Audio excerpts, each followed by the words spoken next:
parole est à monsieur Jean-Pierre Door. Oui, merci, Monsieur le Président. Ma question s'adresse à Madame la ministre de l'Enseignement supérieur. Et j'y joins ma collègue, Madame Valérie Bazin-Malgras. Je vous interroge sur la réforme des études de santé, celle qui devait tout changer, celle qui devait remplacer la fameuse PACES, la première année commune des études de santé, où 80% des étudiants étaient recalés. Celle qui devait être historique dans la loi de 2019 et qui, a priori, avait l'aval de l'université. Et que constatons-nous aujourd'hui?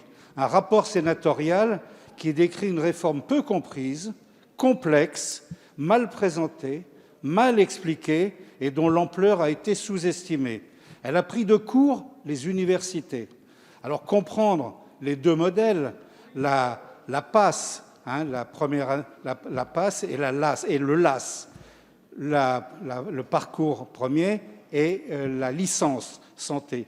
Cela a suscité l'incompréhension chez nos étudiants et qui ne pouvaient pas redoubler. C'est la terrible désillusion pour eux.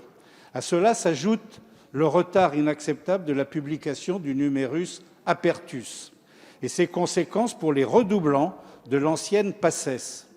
D'où un embouteillage entre les redoublants de cette PACES et les nouveaux venus qui viennent de la PASS. En avril, même les futurs bacheliers de 2021 ont dû formuler leurs vœux sur Parcoursup, sans avoir connaissance du nombre minimal de places proposées par les universités. Celles-ci se disent sous-calibrées en termes de moyens et de suivi, alors qu'il est essentiel de trouver un équilibre entre les capacités d'accueil et les besoins médicaux. Allez-vous, Madame la ministre, attribuer des moyens nécessaires?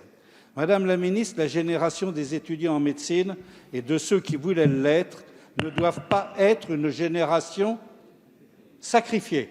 Je vous remercie.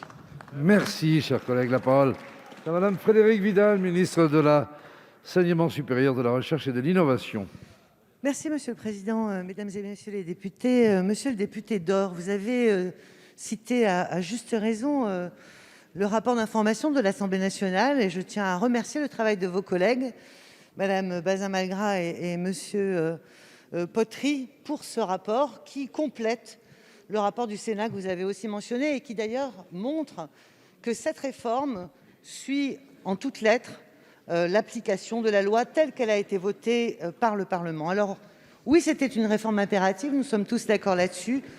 Oui, le contexte était très contraint et je voudrais d'abord adresser tous mes remerciements à l'ensemble des doyens des facultés de santé ainsi que des présidents d'université qui ont néanmoins tenu à mettre cette réforme en place. Et puis, je voudrais évidemment avoir une pensée pour les 16 750 jeunes qui vont pouvoir poursuivre leurs études de santé.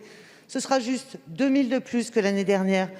Les futurs 1750 jeunes médecins supplémentaires que cette réforme aura permis de former. Saluer aussi les 240 jeunes qui ont pu démarrer leurs études de santé dans le Loiret, alors qu'avant, ils quittaient ce magnifique département. Ils seront 40 de plus l'an prochain, avec un accès possible à Bourges. Et c'est vrai partout dans le territoire. Et puis, je voudrais aussi avoir une pensée pour ceux qui ont connu des difficultés. Le Premier ministre l'a dit, nous avons d'ores et déjà passé un décret en Conseil d'État, une annonce du 2 juin du Premier ministre, un décret en Conseil d'État le 7 juin, pour faire en sorte que la répartition entre PASS et LAS ne lèse personne, la création d'une commission d'examen exceptionnelle pour les cas particuliers cette année, parce qu'effectivement, il y a eu quelques dizaines de cas litigieux, les universités sont prévenues, l'arrêté est en cours de rédaction. C'est plusieurs dizaines de millions d'euros qui seront consacrés à cette réforme. Elle se poursuivra avec la réforme du deuxième cycle, qui va permettre d'avoir des maîtres de stage et donc de futurs jeunes médecins partout dans le territoire. Je crois, monsieur le député, que lorsque ce gouvernement prend un engagement, non seulement il le tient, mais il est aussi capable de corriger ses erreurs. La parole est